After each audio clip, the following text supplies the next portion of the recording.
네, 오늘은 마태복음 3장 강해 자료의 세 번째 자료, 네, 오늘 나누고자 하는 말씀의 중심 주제는 유대교 교파, 교단이라는 말은 이단이라는 말이에요, 원래가.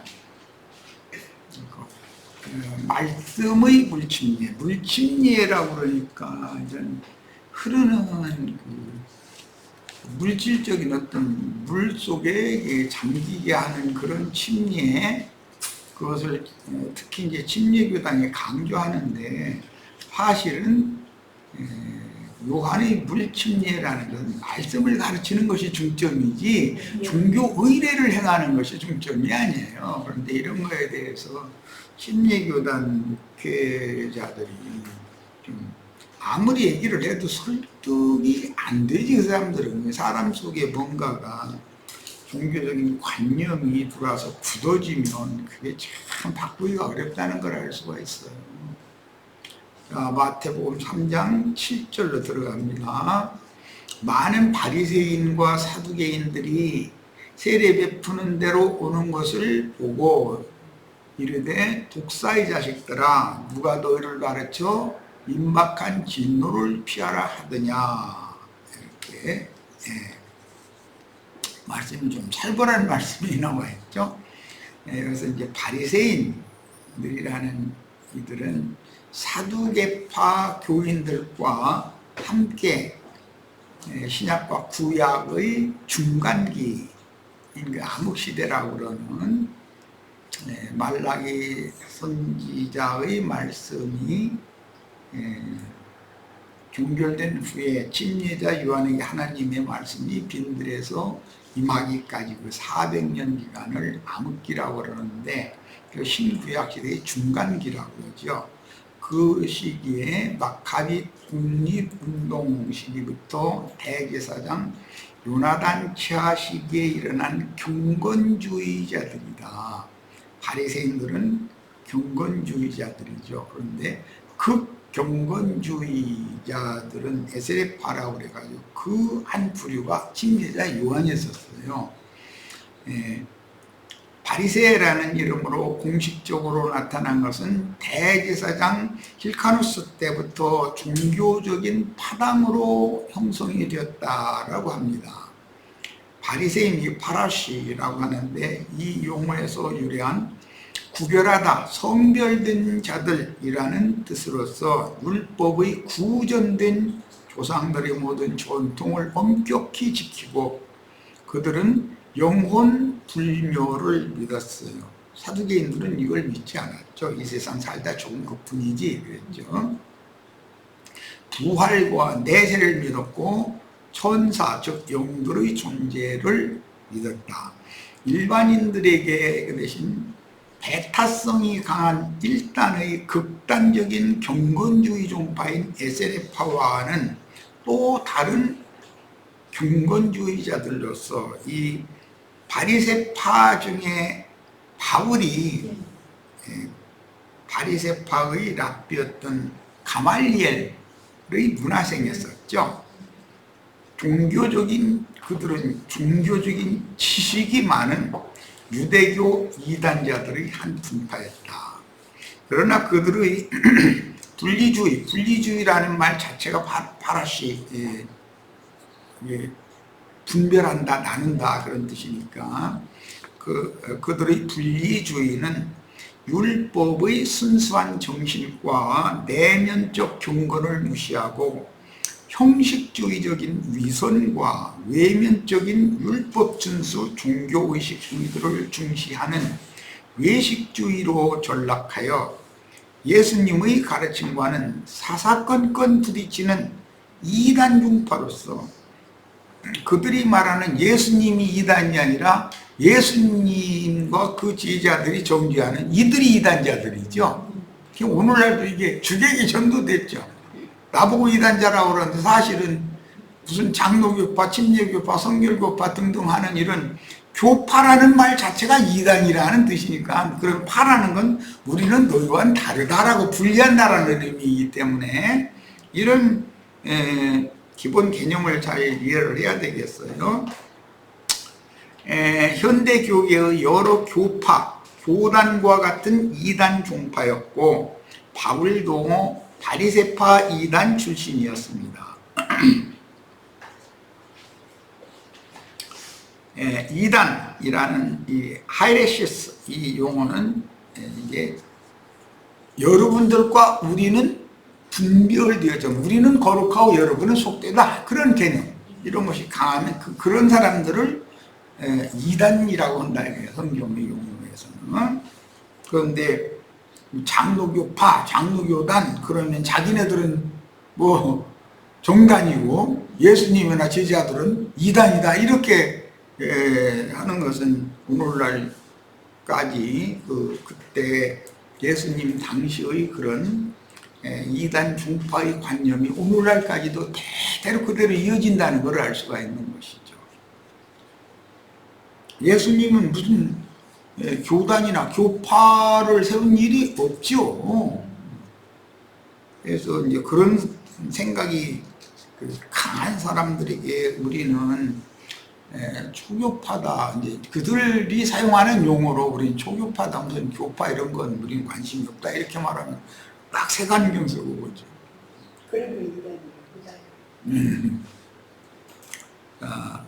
그리고 예배당 없다 그러면은 더 색안경이 이제 떠지고 뭐 신부나 목사님이 이거 복귀하는 것이 아니다 그러면 이제는 완전히 이단이구만 어쩐지 이상하더라 이렇게 나오는 거죠. 이게 다 무지에서 오는 소치죠.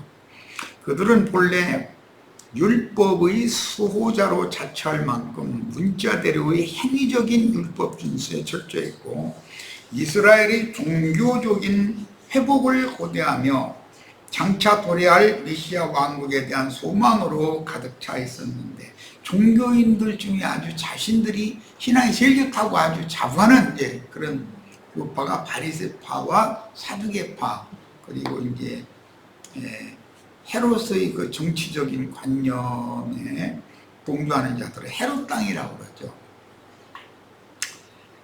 본문에서 바리새인들이 요한에게 온 것은 메시아의 임하심을 고대하는 그들이 지대한 관심을 보여줍니다. 그 다음에 많은 바리새인이 침례자 요한에게 온 것도 요한이 선포하는 말씀들을 진지하게 가르침을 받아들여서 메시아 왕국에 들어가기 위해서 진심으로 회개하고 하나님의 말씀께로 돌아오는 것 자체는 무관심하면서 다만 그 당시 유행하던 정결예법인 침례의식을 행함으로 위선적인 신앙을 자랑하고자 하는 종교성에 의한 위선자들이므로 침례자 요한은 그들을 독사의 자식들이라고 힐난한 것이다. 그러니까 그들의 위선적인 행위를 힐난한 것이다. 요한이 사람들을 물속에 잠기게 하는 요단강 물속에 잠기게 하는 침례를 행하는 그 침례의식 행위에만 관심이 집중했고 요한이 가르치는 말씀에 대해서는 관심이 없었다는 것이죠. 실제로는 사람의 속부분들의 영혼을 깨끗게 하고 정결하게 하는 것은 말씀을 가르쳐야 되고 말씀이 믿어져야 되는 일인 것이지 그 요단강물 속에 이렇게 잠갔다가 나오는 이것을 뭐 그때 당시 어떤 그 극경건주의자들은 그거 행할 때 그 7번을 이걸 했다는 거잖아요. 그건 수리아의 나만 장군을 그 엘리야가 요단강에 가서 7번 몸을 담그라 하는 말씀을 유대인들이 그대로 그걸 문자대로 실행을 해왔다는 거예요. 그러니까 침례자 요한만 그런 침례의식을 행한 것은 아니죠. 그 전에부터 이렇게 많이 그런 종교의식 행위들을 했다는 거죠. 누가 너희를 가르쳐라는 말씀에서 알 수 있듯이 종교의식으로 물속에 사람을 이렇게 잠기게 하는 것이 목적이 아니고 가르치는 것이 더 중점이다. 가르치는 것이 이 말이에요. 그러니까 침례의 목적은 그리스도의 왕국에 들어가는 길을 가르쳐서 저 모든 인간들은 근본적으로 하나님의 저주를 받은 문둥병자들로 보는 거다 이거예요. 침례라는 기본 개념이 문둥병을 치료를 받는다라는 것이 죄에서 고침을 받는 것, 해방받는 것을 상징하는 거란 말이에요. 네. 그런데 이런 이치를 전혀 그때 당시 사람들이나 오늘날의 기독교인들이 전혀 이해를 못하고 있다. 네. 그 다음에 일반 백성들에 대하여 자신들은 분별된 경건주의자들이라고 자부하였던 바리새파 종교인들에게 침례자 요한이 독사의 자식들아라고 선포한 것은 창세기 3장 15절에 기록된 여자의 후손, 뱀의 후손, 여기에서 나오는 후손이라는 말이 자식들이라고 한 것이죠. 인용한 선언이니 그들은 곧 마귀의 자식들이요 현대 교계의 발람과 니골라당인 각 교단의 목사 제도를 주장하는 이단 집단에 속한 사단의 사자들이었다. 이들 마태복음 23장에는 악한 자의 아들들이다 이렇게 예수님이 표현을 하셨죠. 그리고 가라지들이라고도 표현을 했어요. 그들이 안다고 자부하는 율법 지식이 천국 복음을 들을 귀를 막고, 그러니까 마음과 귀에 할례를 받아야 된다는 거예요. 하나님 말씀이 들리려면 귀를 막고 메시아의 말씀 선포를 통해서 마음과 귀에 행할 그리스도의 할례를 거부하고 자신들의 종교성에 가려진 육적 자아에 갇히게 하였다는 뜻이니 그들이 바로 현대 교계의 정통 신학을 이수하였다는 기독교계 여러 교파의 목사들을 통해서 그들의 위선 행위들, 독사의 자식들, 뱀들아 독사의 새끼들아 했던 그들의 영이 흘러내려온다. 문자의 율법 조문들을 생명과 상관없는 공허한 신학 교리 지식으로 채워진 그들의 위선적인 율법 행위로 선과 의를 자랑하려는 속내를 드러내는 선언이 독사의 자식들이라는 표현입니다. 남의 집에 가만히 들어와서, 이건 에덴 동산의 뱀이 나 동산 안에 들어갈게 이러고 소리 지르고 오는 건 아니죠. 그냥 뱀이 가만히 끼어들어가지고 동산 안에 있던 여자를 먼저 꿰어가지고 여자를 통해서 아담까지 이렇게 미혹하게 하는 것이 마귀는 사람의 영혼을 침범할 때 세상 말로 쥐도새도 모르게 이렇게 들어온다는 것이죠. 뭘 통해서? 육신의 생각을 타고 이렇게 들어오는 것이죠. 남의 집에 가만히 들어와 순진하고 어리석은 여자를 유혹하여 선악을 알게 하는 나무실과를 따먹고 자기 남편에게도 주어 함께 먹게 한 뱀의 말들은 독사의 독이 가득한 거짓말이었다. 그런데 독사라는 것도 한 가지 종류만 있는 게 아니에요. 독사도 종류가 많죠. 아주. 그들의 율법 지식에서 나오는 가르침들이 영혼들을 죽이고 개나 지옥 자식들이 되게 하는 독뱀들의 다른 교훈이기 때문입니다. 여자를 통해서 아담이 따먹은 선악을 알게 하는 나무실과 속에는 영혼을 죽이는 독사의 맹독이 들어있었으나 겉으로 볼 때는 그 나무실과가 보기에도 좋고 먹기에도 좋고 지혜롭게 할 것 같이 탐스러워 보였다고 이랬습니다. 그러니까 신부님 목사님들이 하는 거럭거럭하고 신의 대리자가 막 하강해가지고 이렇게 하는 것 같은 그런 느낌을 주도록 설교를 그렇게 잘해서 모인 청중을 미혹하는 아주 능력이 있는 자들이죠. 왜 그런 사람들을 뱀으로 비유를 했는가? 뱀은 특징이 혓바닥이 갈라져 있어가지고 계속 낼름거리죠. 그걸로 냄새도 맡고 어디가 먹을 건 없나 이런 거 찾고 그러느라 그런 건데, 이런 것이 다 그 독뱀들의 행습을 한 입으로 두 말을 하는, 영적인 말, 세상적인 말 혼합시켜가지고 사람을 혼잡하게 해서 미혹하는 그런 재주가 있는 재주꾼들을 독사들이라고 성경에서는 정의한 거다라는 것입니다. 땅굴 파고 사는 건 독사가 문제가 아니죠. 여자를 통해서 아담이 따먹은 선악을 알게 하는 나무 실과 속에는 영혼을 죽이는 독사의 맹독이 거기에 들어있는데 사람들은 그것을 먹으면 점점 취해가지고 나중에는 그것을 안 먹으면 견딜 수 없도록 저기 마약에 한번 맛들리면은 중독성이 있는 것이잖아요. 그런 이 독사의 거짓 교훈 속에는 그런 사람의 영혼을 한꺼번에 팍 죽이는 게 아니고 점점 사실은 죽어가게 만드는데 본인은 그것을 먹여야 살겠다 하는 그렇게 만드는 능력이 있다는 거예요.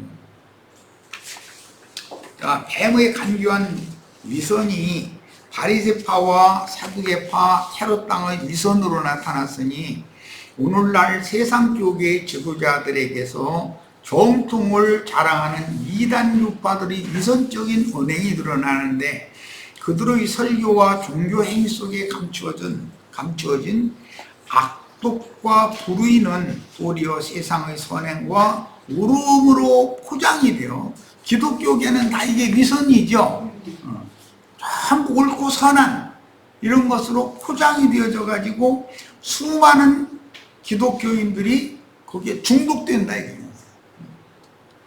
그래서 그런 방식으로 미혹하여 자기의 종으로 삼는 도구로 쓰이는 것입니다.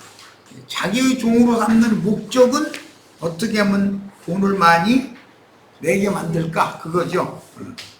이게 오히려 사실은 뱀이 이런 방식으로 잡아먹는 거죠. 그 영혼들을. 자, 사두개인이라는 명칭은 다윗과 솔로몬 시대의 제사장 사독으로부터 기인된 그런 명칭이고 이들은 민족주의자들로서 바리새파, 에세네파, 쿰난 공동체, 헤롯 땅, 셀롯 땅과 함께 율법 준수를 통한 경건주의를 실행하는 유대교의 여러 분파 중에서 이 사두개파 사람들은 현실주의자들이었다. 그러니까 예배당도 현실 세계에서 부자 돼서 잘 먹고 잘 살아야 된다. 그래야 그게 하나님의 편지지. 예수 믿는 사람이 가만히 쪼들리고 그러면 그게 하나님의 영광을 가리는 짓을 하는 거 아니냐 이렇게 설교를 하죠. 또 그 말 들으면 그 말이 또 맞는 거예요. 또 이제 그게 이제 사두개파의 특징이죠. 그러니까 이제 그들은 바리새파 사람들과는 교리적으로 적대적인 관계였다. 바리새파 사람들은 영들을 믿었지만 사두개파 사람들은 현실주의적인 것을 믿지 영들이 있다, 천사들이 있다, 영의 세계가 있다 이런 것 자체를 부정하니까 잘 먹고 잘 살다 죽으면 그뿐이지 이런 식이니까. 그래서 그 사두개파 사람들은 바리새파보다도 수적으로는 열세였지만 정치, 종교, 경제적으로 상당한 위치에 있었다. 이 말은 세상 나라에도 금수저는 숫자가 아주 적지요.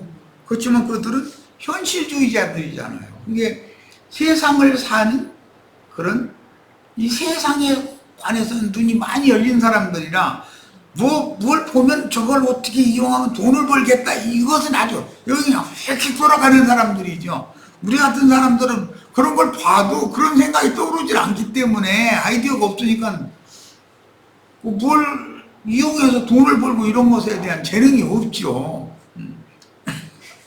힘들걸랑 사두개파 사람들한테 가서 그런 거 좀 잠깐 배워가지고 와서 써먹으면 좋은데 우리 형제 자매님들이 그거 써먹으려고 그러면 안 먹혀 들어가 그게. 근본 영이 안 맞으니까 마음에서 뭔가가 내키지 않는 것을 그냥 억지로 한다는 거 그럼 그 사람이 괴롭잖아. 얼마나 괴로워. 생지우겠지. 사두개파는 모세오경 이외에는 모든 전승을 부인하였고, 그런데 바리새파 사람들은 장로들의 유전, 전승이라는 것을 굉장히 중요시했다. 이게 특징이죠. 그리고 사두개파 사람들은 내세도 부인했다. 그 말은 이 생에서 현실적으로 잘 먹고 잘 살고 잘 살다가 죽으면 끝이다. 이런 걸 추구했다는 것이죠. 이런 사두개파에 가까운 신앙이 여호와 증인들이죠. 현실 세상에서 뭐가 잘 돼서 뭐 하는 이런 걸 추구해요. 그 다음에 부활이라는 것도 사두개파는 안 믿었다는 거예요. 그 다음에 천사라는 이제 영들인데 천사가 있다는 것도, 천사들의 세계가 인간의 세계보다 앞서 있다는 이런 자체를 안 믿었죠, 사두개파 사람들은. 그 다음에 심지어는 하나님의 섭리라는 것 자체를 안 믿었다. 이 사람들은 현실주의이기 때문에 네가 뭔가 열심히 노력하고 뭐를 하면 그 대가로 뭐가 이루어지고, 네가 노력을 다른 사람만큼 안 하면 안 이루어진다. 그런 면이 없는 것은 아니죠. 그러니까 노력을 해야죠. 그런데 노력을 아무리 해도 안 될 사람은 안 돼요. 하나님이 섭리가 있어야 돼요. 우리가 예수를 믿는 것도 하나님의 섭리가 있어야 돼요. 누가 누구를 사랑하는데 그들이 사랑이 결실을 맺어서 혼인을 할지 안 할지 이것도 섭리가 있어야 돼요. 다 그렇게 사랑하는데도 뭔가가 이 간격을 나눠놔 버려가지고 사랑의 결실을 맺지 못하게, 결혼을 못하게 만들고, 심지어 결혼을 하고도 헤어지게 만들고, 이런 것이 얼마든지 있을 수 있는 것이죠. 그래서 하나님의 섭리라는 거, 하나님의 매사가 그 사람의 인생에 개입해서 하나님께서 어떤 일을 하나님이 원하신 쪽으로 이렇게 끌어가신다고 하는 거, 이런 것을, 그 대신 마귀는 사람들을 자기 쪽으로 이렇게 끌어간다고 하는 이런 것을 섭리라고 그러는데 그걸 믿지 않는다는 거죠. 사람이 노력하면 된다, 이 식이죠. 이게 이제 이런 경우는 조용기 목사가 이제 아주 유명하죠. 해보자 하면 된다, 막 할 수 있거든요. 무슨 말이냐, 막 믿는 자에겐 능치 못함이 없느니라. 그러니까 믿기만 하면 그냥 달력 뒤에다가 큰 집 그려놓고서 그거 달력 앞에서 기도하면 큰 집이 생긴다, 이렇게 가르치는 거죠. 그런 것이 하나님의 섭리라는 걸 믿지 않는다. 실제는 불신자들이 하는 것이죠. 그들은 종교적인 외식은 덜했지만 세상 일들에 대하여 열심이다 보니 타고난 인간의 이성에 절대적 기준을 두는 오류에 빠져 영의 일들은 무시하고 현실주의에 매몰되니 독뱀들도 아주 종류가 많다. 독사라고도 뭐 독사 종류 한두 가지가 아니죠. 기독교계 독뱀들이 여러 종류잖아요. 모양으로. 그런데 사람들은 어떤 독사의 독을 더 좋아하는 특성이 다 다른 거죠. 주님은 독뱀들의 다른 교리들을 지적하실 때 바리새인들의 누룩과 헤롯 땅의 누룩을 조심하라, 여기 누룩을 조심해라 라고 그랬죠.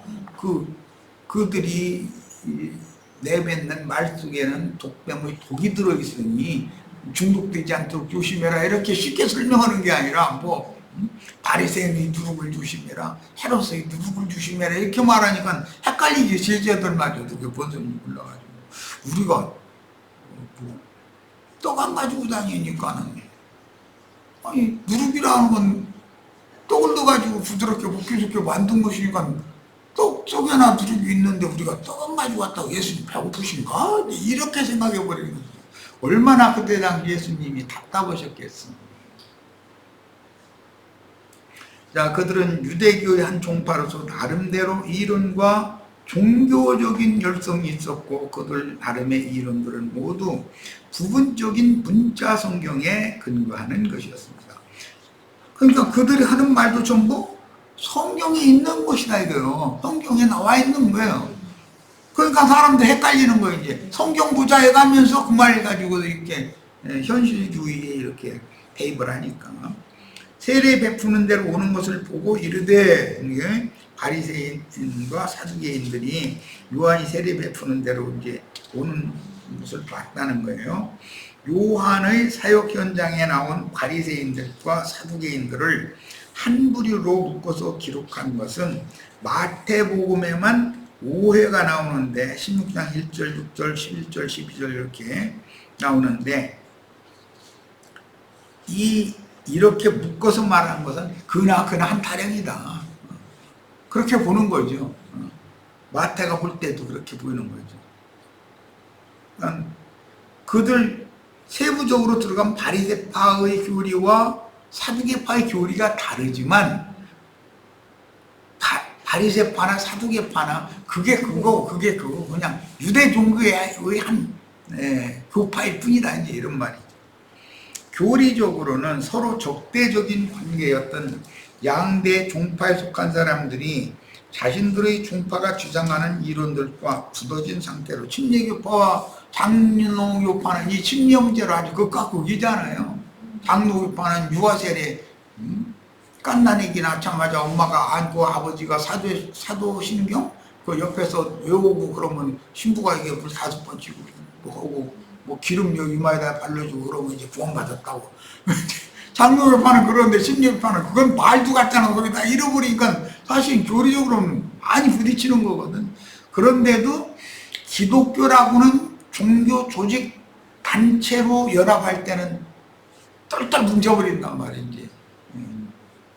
주님이 보낸 종들을 이단자로 몰아서 죽이는 일에는 그들이 그냥 다 친구처럼 뭉쳐버리죠. 누가복음 7장 30절을 인용했는데 봅니다. 바리새인과 율법교사들은 그의 세례를 받지 아니하므로 바리새인과 율법사들은 요한의 침례를 받지 않았다는 거예요. 예, 요한도 반겨하지도 않았죠. 독사의 새끼들아 누가 너희를 가르쳐 임박한 진노를 피하게 하라 하더니 하라고 뭐 이런 식으로 했으니까 그들 자신을 위한 하나님의 뜻을 저버리니라. 이런 말씀을 보면 하나님의 뜻은 그들도 요한에게 침례를 받아서 구원을 얻는 것이 하나님의 뜻이었다 그 말이잖아요. 그런데 요한이 독사의 자식들하니까 기분 나빠서 나 그들한테 침례 안 받을 거야 이랬다 이 말이죠. 우리들도 전도하다 보면 뭔가치 비위 맞춰주는 얘기만 할 때는 이렇게 좋아하다 가서 좀 안 준 얘기 한마디만 딱 했다가는 딱 하고 돌아서 버리잖아요. 이제 종교인들이 특징은 더 그렇죠. 세상 사람은 상대를 안 하려고만 하는 것 뿐인데 종교인들은 원수를 삼아버리지. 침례자 요한의 엄한 질책으로 보아 그들은 수많은 일반 백성이 침례 요한에게 모임으로 자기들에게 종로릇을 하던 사람들이 자기네들 유대교인들이 썼는데 요한에게 가면 손님 떨어지는 일이잖아 지금 사실은. 자기들에게 종로릇 하던 사람들의 민심이 떠나므로 시기심으로 침례 요한이 행하는 침례 사역을 관찰하다가 자신들의 교권 강화를 위하여 자신들의 교리로 요한의 사역에 대항하여 요한에게 간 사람들을 되찾아오려는 그런 야심으로 요한에게 사실은 침례를 진심으로 받는 것이 목적도 아니었고 요한의 가르침을 받아들이려는 목적은 더더욱 아니었다는 것이에요. 얼마든지 이런 일이 있을 수가 있는 거예요. 이들 두 교파는 교리가 서로 달라서 상호 적대적이었지만 요한이나 예수를 대적하여 백성들을 자기들의 교파에 종속시키고자 하는 목적으로는 쉽게 연합하였으니 그들이 보기에는 자신들의 기득권을 해치는 극단적인 이단자가 나타나서 자신들의 이단 교리에 의한 교단, 교파에 해악을 끼치는 사람으로 침례 요한이 지금 혜성같이 나타나가지고 자신들의 손님 다 뺏어가는 거예요. 유대교 손님을. 오늘날에도 뭐 기독교계의 여러 교단이 교리적으로는 서로 다르니 신앙이 각각의 교단마다 다르나 진리의 증인들이 나타나서 사역하므로 자기들에게서 교인들이 떠나면 진리의 증거를 회방하고 이단자로 몰아서 죽이기 위해서 각 교파 지도자들이 이렇게 쉽게 연합하는 모습을 볼 수가 있다. 기독교는 사실은 자기네들끼리는 또 서로 안 맞지만 기독교라는 것과 그들이 말한 이단자라는 것을 나눠서 이렇게 하는 데는 똘똘 뭉치잖아요. 기독교라는 건. 그 교단 안에 들어가려고 그렇게 애를 쓰고. 그 수원의 그 김한무개라는 그 친구도 아니 말씀 잘 따르는 것 같더니 엉뚱한 소리 했었더니 뭐 장로교단 가서 목사 안 쓰고 하셨다고 그런 걸 보면 사람이라는 건 그 속에 그런 야심이 있었다라는 것을 속일 수 없게 드러나는 거잖아요. 그 당시 정치, 종교, 사회 다방면에서 상류층이었던 그들에게 서슴지 않고 독사의 자식들아 라고 선언한 요한의 사역은 앞선 선지자들의 강한 영과 담대한 마음을 유전받았음을 알 수 있는데, 예수님은 침례자 요한을 말라기 선지자의 예언과 같이 엘리야의 영과 능력으로 보내심을 받은 자라고 소개를 하셨습니다. 요한의 이런 선언은 앞서 가신 선지자들이 선포하신 내용과 같은데, 그 당시 요한은 광야에서 흔히 볼 수 있는 광야의 독사들은 그 모래 사막의 독사들이 독이 더 강하죠. 세상 동물의 왕국 보면 모래 사장에서 다니는 그 독사는 양쪽에 귀가 달렸대 보니까 귀가 있어서 듣는지 어쩐지 몰라도 아마 구속사의 첫사람인 아담과 하와를 유혹한 간교한 복뱀을 통해서 거짓과 살인이라는 죄악들이 세상에 들어왔다라는 것을 너희를 통해서 사실은 거짓과 살인이 세상에 들어온 거다라는 걸 지금 선언하는 얘기다. 자, 첫 시간은 여기까지 해서 일단 마치고 나머지 자료로 또 1시간 말씀 나누도록 하겠습니다. Recording stopped.